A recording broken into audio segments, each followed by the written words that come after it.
সেই সম্পর্কে আজকে আলোচনা। 7 শ্রেণীর মানুষ সেই চেয়ারের ডান পাশে ছায়াতলের মধ্যে বসতে পারবে, জায়গা পাবে। 7 শ্রেণীর মানুষ। 1 নম্বরে বলা হয়েছে ন্যায় বিচারক বাদশা। এই পৃথিবীর ময়দানে যে ব্যক্তি ন্যায়ভাবে বিচার করেছে, কোরআন সুন্নাহ দিয়ে বিচার কার্য পরিচালনা করেছে, ওই ব্যক্তি কাল কিয়ামতের ময়দানে আল্লাহ তাআলার সেই চেয়ারের ডান পাশে সে আল্লাহ তাআলার চেয়ারের ছায়াতলের মধ্যে জায়গা পাবেন। সকলে পড়ি সুবহানাল্লাহ। তাহলে ন্যায় বিচারক এটা আপনাকে আমাকে খুঁজতে হবে। ন্যায় বিচারক আপনাকে আমাকে খুঁজতে হবে। সমাজের বুকে কোথাও অন্যায় হয়েছে, কোথাও জিনা হয়েছে, জিনা হওয়ার পরে সমাজের বুকে কিংবা ইউনিয়ন পরিষদের মধ্যে বিচার দেওয়া হয়। সেখানে যিনি বিচারক থাকবেন, এই বিচারক হওয়ার সৌভাগ্য যিনি অর্জন করেছেন তাকে শুকরিয়া আদায় করা দরকার। আর যিনি সৌভাগ্য অর্জন করেছেন তার উচিত কোরআন সুন্নাহ দিয়ে বিচার কার্য পরিচালনা করা। কেননা উনি যদি বিচার কার্য কোরআন সুন্নাহ দিয়ে পরিচালনা করেন তাহলে কাল কিয়ামতের ময়দানে ওনার বিচারের মজলিসে যারা উপস্থিত রয়েছে তারা সহ ওই বিচারক ব্যক্তি সহ বিচারের মধ্যে যারা উপস্থিত ছিলেন সকলেই আল্লাহ তাআলার আরশের মধ্যে ছায়াতলের মধ্যে জায়গা পাবেন। সকলে বলি সুবহানাল্লাহ। তাহলে আমাদের সমাজে কোরআন সুন্নাহ ভিত্তিক কোনো বিচার আমাদের সমাজে বাস্তবায়ন নাই। আমাদের সমাজে কোরআন সুন্নাহ ভিত্তিক কোনো বিচার নাই। সমাজের বুকে সেই যুগে হযরত ওমর ফারুক রাদিয়াল্লাহু তাআলা আনহু অর্ধজাহানের খলিফা, তিনি যখন ক্ষমতা পেয়েছিলেন তিনি মানুষকে নামাজের দিকে ডেকেছিলেন। যখন কোনো বিচারের মধ্যে বসেছিলেন কোরআন সুন্নাহ ভিত্তিক বিচার করেছিলেন। সেই ওমরের জীবনী যদি আজকে আমরা পড়তাম তাহলে কোরআন সুন্নাহ দিয়ে বিচার করতাম। কোরআন সুন্নাহ দিয়ে বিচার করব কিভাবে? একটা মানুষ যদি কোরআন পড়ে, কোরআনের তাফসীর পড়ে, বুখারী শরীফ, মুসলিম শরীফ, যত প্রকার কিতাব আছে সমস্ত কিতাব যদি পড়ে, তাহলে কোরআন সুন্নাহ অনুযায়ী সে যদি আমল করে আর সে যদি তাফসীর করতে পারে, তাফসীরগুলো বুঝতে পারে, তাহলে সে কোরআন সুন্নাহ অনুযায়ী কিভাবে বিচার করতে হবে সবকিছু তার মাথার মধ্যে আসবে। কিন্তু দুঃখের বিষয়, এখন আমরা যারা বিচারক আমরা কোরআন সুন্নাহর তাফসীর জানি না, তাফসীর পড়তে পারি না, কোরআন সুন্নাহ পড়তে পারি না, হযরত ওমর ফারুক এবং রাসূল সাল্লাল্লাহু আলাইহি ওয়াসাল্লামের জীবনীও পড়ি না। এজন্য আমি কোরআন সুন্নাহ থেকে কোরআন সুন্নাহর বিচার থেকে দূরে আছি। এই পৃথিবীর এই সমাজের কথা বলছি। এই সমাজ যদি কোথাও বিচার হয়, ধরেন যে বিচারক আমি নিজেই, সেখানে আমি যদি কোরআন সুন্নাহ অনুযায়ী বিচার না করি তাহলে কাল কিয়ামতের ময়দানে আল্লাহ তাআলার আরশের যে চেয়ারের ডান পাশে যে ছায়া থাকবে এই ছায়াতলের মধ্যে আপনি কেউ জায়গা পাবো না। কেননা আমি বিচারক নিজেই কোরআন সুন্নাহ অনুযায়ী বিচার কার্য পরিচালনা করলাম না, এবং আমার বিচারের মধ্যে যারা উপস্থিত রয়েছেন ওনারাও আমার সেখানে কোনো প্রকার লোকমা না দিয়ে ওনারা আমার কথাকে সমর্থন করার কারণে ওনারাও সেই আল্লাহ তাআলার ছায়াতলের মধ্যে জায়গা পাবে না। একটু আগেই বললাম যে আল্লাহ তাআলার ছায়া ব্যতীত ওই দিন আর কোনো ছায়া থাকবে না। যেদিন সূর্য মাথার 1.5 হাত উপরে আসবে, সেদিন মাথার মগজগুলো টকবক করে ফুটবে, সেখানে মানুষ উলঙ্গ অবস্থায় লাফালাফি করবে। হযরত আয়েশা সিদ্দিকা রাদিয়াল্লাহু তাআলা আনহা হুজুর সাল্লাল্লাহু আলাইহি ওয়াসাল্লামকে জিজ্ঞাসা করেছেন, ইয়া রাসূলুল্লাহ, কাল কিয়ামতের ময়দানে এই যে আপনি যে বললেন যে মানুষ উলঙ্গ অবস্থায় লাফালাফি করবে, মানুষের মাথার 1.5 হাত উপরে সূর্য আসবে, মানুষ সেখানে উলঙ্গ হবে, একে অপরের লজ্জাস্থানের দিকে কি তাকাবে না? আল্লাহ রাসূল সাল্লাল্লাহু আলাইহি ওয়াসাল্লাম বলেছেন, মানুষ কেউ কারো লজ্জাস্থানের দিকে তাকানোর কোনো সুযোগ পাবে না। কেউ কারো লজ্জাস্থানের দিকে তাকানোর কোনো সুযোগ পাবে না। সেদিন তার আমার জীবন বাঁচা নিয়ে আমি সেদিন ইয়া নাফসি বলবো। অনেক নবী রাসূলরাও ইয়া নাফসি বলবে সেখানে নিজের জীবনকে বাঁচানোর জন্য। তাহলে মানুষ উলঙ্গ অবস্থা লাফালাফি করবে, কিন্তু আমি কারো লজ্জাস্থানের দিকে তাকানোর করে সুযোগ পাবো না, ওই ব্যক্তিও আমার লজ্জাস্থানের দিকে তাকানোর কোনো সুযোগ পাবে না। কেন? সেদিন নিজের জীবনকে বাঁচাতে হবে, এই নিয়ে আমরা সকলেই বিধিব্যস্ত হয়ে পড়ব। তাহলে আল্লাহ তাআলা ছায়াতলের মধ্যে কে জায়গা পাবে? যারা সঠিকভাবে কোরআন সুন্নাহ ভিত্তিক বিচার কার্য পরিচালনা করেছেন, ওনারা আল্লাহ তাআলার আরশের মধ্যে আল্লাহ তাআলা ছায়াতলের মধ্যে জায়গা পাবেন। 2 নম্বরে বলা হয়েছে যে ব্যক্তি যৌবনকালে আল্লাহ তাআলার দাসত্ব করেছে, আল্লাহ তাআলার ইবাদত করেছে, যে ব্যক্তি যৌবনকালে আল্লাহ তাআলার ঘরে এসে আল্লাহ তাআলাকে সিজদা দিয়েছেন, ওই ব্যক্তি কাল কিয়ামতের ময়দানে আল্লাহ তাআলা ছায়াতলের মধ্যে জায়গা পাবেন। সকলে বলি সুবহানাল্লাহ। তাহলে যুবক ভাইদেরকে বলতে চাই, ও যুবক ভাইরা, আপনারা নামাজ না পড়ে এই যুবককালে আল্লাহ তাআলার ইবাদত বন্দেগী না করে আমি আযানের পরে বাসার মধ্যে শুয়ে থাকি, হাটে বাজারে, মাঠে ময়দানে বিভিন্ন কাজে ব্যস্ত থাকি।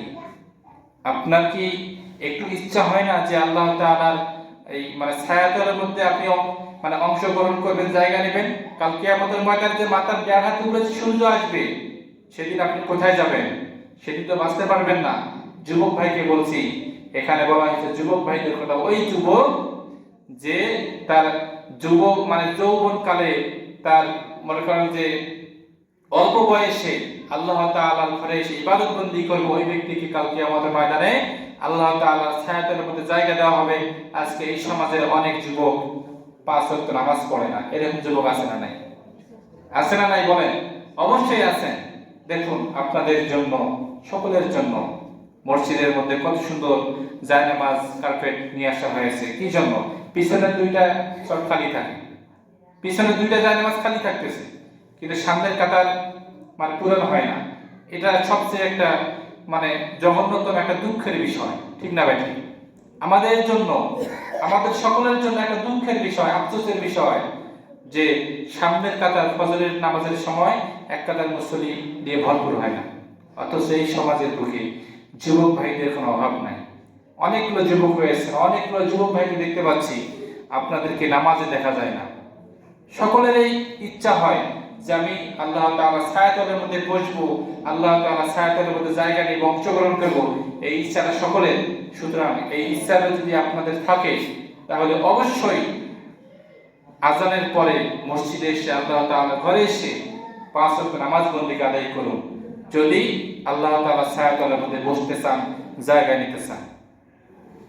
3 নম্বরে বলা হয়েছে ওই ব্যক্তি যাহার মন দিল সবসময় মসজিদের সময় আটকাইয়া থাকে। এরকম মুসল্লিও আমাদের সমাজে আছে। আমাদের এই সমাজের কথাই বলছি, আমাদের এই সমাজেই আছে যে আমি দেখি মসজিদে এসে দেখি উনি মসজিদে উপস্থিত, মসজিদে এসে বসে আছে। আবার অনেক সময় দেখি মাগরিবের পরে বলে যে হুজুর আপনি কি থাকবেন? আমি বলি যে না, আপনি থাকেন, আমি আমার বাসায় একটু কাজ আছে। তার এটা কি বোঝায়? ওনার দিল মসজিদে আটকাইয়া থাকে, সবসময় ওনার দিল কি মসজিদে আটকাইয়া থাকে। এই সমাজের কথা বলছি, আমি কোনো ব্যক্তির নাম বলে প্রশংসা আদায় করতে চাই না। আমি আল্লাহ তাআলাকে রাজি খুশি করার জন্য এবং বক্তৃতার মাঝখানে কথাটি এসেছে এই জন্য বললাম। তাহলে যার দিল সব সময় মসজিদের সঙ্গে আটকায়া থাকে, ওই ব্যক্তি কাল কিয়ামতের ময়দানে আল্লাহ তাআলার ছায়াতলের মধ্যে জায়গা পাবে। তাহলে আপনি আমি অনেকে নামাজই পড়ি না, তাহলে আপনার আমার দিল কি মসজিদে আটকায়া থাকবে কিভাবে? নামাজই পড়ি না, ফজরের সময় আসি না, জোহরের সময় আসি না, মাগরিব ইশা কোনো ওয়াক্তে নামাজ পড়ি না, তাহলে আমাদের দিল কি মসজিদের সঙ্গে আটকায়া থাকবে? না। যাদের দিল মসজিদের সঙ্গে আটকায়া থাকবে, ওনারা কাল কিয়ামতের ময়দানে আল্লাহর আরশের মধ্যে, সেই আল্লাহ তাআলার ছায়াতলের মধ্যে জায়গা পাবেন। এই জন্য সকলের দিলকে মসজিদের সঙ্গে আটকায়া দিন। সকলের উচিত, আল্লাহ তাআলা যেহেতু আপনাকে আমাকে আল্লাহ তাআলার দাসত্ব এবং গোলামি করার জন্য সৃষ্টি করেছেন, আপনার দিল যদি সবসময় মসজিদে যাইতে মন চায়, মসজিদের সঙ্গে আটকায় থাকে, তাহলে আপনি আপনার দিলটা সবসময় যদি মসজিদে আসতে যদি মন চায়, এটাই হচ্ছে মসজিদের সঙ্গে দিল আটকায় থাকা। যে মসজিদে এসে যে বসে থাকতে হবে, বিষয়টা এমন নয়। আপনি শুধু আপনার অন্তরটা বলতেছে যে আমি কখন মসজিদে যাব, কখন ইবাদত করব, কখন আল্লাহ তাআলাকে সিজদা দেব। আপনার দিলটা যদি এটা বলে, এইটার নামেই মসজিদের সঙ্গে আপনার দিল আটকে থাকা। যাদের দিলটা এরকম বলবে এরা কাল কিয়ামতের ময়দানে আল্লাহ তাআলার ছায়াতলের মধ্যে জায়গা পাবে। 4 নম্বরে বলা হয়েছে যে ব্যক্তি আলেমদের সঙ্গে মহাব্বত রাখেন, যে ব্যক্তি আলেমদের সঙ্গে মহাব্বত রাখেন ওই ব্যক্তিকে কাল কিয়ামতের ময়দানে আল্লাহ তাআলার ছায়াতলের মধ্যে জায়গা দেওয়া হবে। সকলে বলি সুবহানাল্লাহ। আলেমদের সঙ্গে আজকে তো মহাব্বত নাই, অনেকেরই মহাব্বত নেই, আবার অনেকেই আলেমদের সঙ্গে মহাব্বত আছে। আল্লাহ রাসূল বলেছেন ইন্নাল উলামা ওয়ারাসাতুল আম্বিয়া। আল্লাহ রাসূল সাল্লাল্লাহু আলাইহি ওয়াসাল্লাম বলেছেন যে নবীগণের ওয়ারিস হচ্ছে আলেমগণ। যে ব্যক্তি কোন আলেমের সঙ্গে মহাব্বত রাখে, আন্তরিকতা তৈরি করে, ওই ব্যক্তি নবীদের সঙ্গে মহাব্বত তৈরি করে। সকলে বলি সুবহানাল্লাহ। তাহলে আপনি আমি আর কোনোদিন নবী পাবো না, নবী আসবেও না। নবী পাবো না, নবীকে পাবো না, নবী আর আসবেও না। তিনি খাতামুন নবিয়্যিন, এনার পরে আর নবী আসবে না। তবে দেখুন যিনি আসবে না তার সঙ্গে একটা মহাব্বতের আপনি আমি সব পাইতেছি। কোন ক্ষেত্রে? যখন কোন আলেমের সঙ্গে মহাব্বত রাখবো, যখন কোন আলেমের সঙ্গে মহাব্বত থেকে চলবো, তাহলে একজন আলেমের সঙ্গে মহাব্বত রাখা মানে আল্লাহ তাআলার সঙ্গে মহাব্বত রাখা। আর যে ব্যক্তি আলেমের সঙ্গে মহাব্বত রাখলো ওই ব্যক্তি নবীজির সঙ্গে মহাব্বত রাখলো, আর যে ব্যক্তি নবীজির সঙ্গে মহাব্বত রাখলো ওই ব্যক্তি আল্লাহ তাআলার সঙ্গে মহাব্বত রাখলো। সকলে বলি সুবহানাল্লাহ। তাহলে কত বড় কথা, একটা কথার মধ্যে কতগুলো কথা লুকায়িত আছে। সময় শেষ। আজকে 4 নাম্বার পর্যন্ত আলোচনা হয়েছে। আল্লাহ তাআলা যদি হায়াতে তৈয়বা দান করেন আগামী সপ্তাহে বাকিগুলো আলোচনা হবে ইনশাআল্লাহ। আর আমরা মসজিদে আগে আসার জন্য চেষ্টা করব, তাহলে আমরা মন খুলে কোরআন সুন্নাহ থেকে কিছু কথা শুনতে পারবো। তাহলে যারা আল্লাহ তাআলার ছায়াতলের মধ্যে জায়গা পাবেন, 1 নম্বরে কোন ব্যক্তি? ন্যায় বিচারের বাদশা। 2 নম্বরে যে ব্যক্তি তার যৌবনকালে আল্লাহ তাআলার ইবাদত বন্দি করেছে, দাসত্ব করেছে। 3 নম্বরে যে ব্যক্তির দিল সব সময় মসজিদে আটকায় থাকে। 4 নম্বরে যে ব্যক্তি আল্লাহ তাআলার রাজি করার জন্য আলেমদের সঙ্গে মিল মহাব্বত পয়দা করে, মিল মহাব্বত রাখেন। এই সমস্ত ব্যক্তিরা আল্লাহ তাআলার ছায়াতলের মধ্যে জায়গা পাবে। আল্লাহ তাআলা আমাদেরকে আজকের যে 4 নম্বর পর্যন্ত আলোচনা হয়েছে এই 4 নম্বর পর্যন্ত আলোচনা করার তৌফিক, 4 নম্বর পর্যন্ত আমাদেরকে নিজের বাস্তব জীবনে আমল করার তৌফিক দান করুন। এবং যদি জেনে থাকি যে এই 5 থেকে 7 পর্যন্ত কি আছে, আমরা যারা জানি তারা আমল করব, যারা জানি না তারা জেনে নিয়ে আমল করার জন্য চেষ্টা করব। আল্লাহ তাআলা আমাদের সকলকে আজকের আলোচনা অনুযায়ী আমল করার তৌফিক দান করুন। আমরা সকলে পড়ি আমিন। আমরা এখনো যারা সুন্নাত নামাজ পড়িনি, ছোট সূরা দিয়ে সুন্নাত নামাজ পড়ে নেব।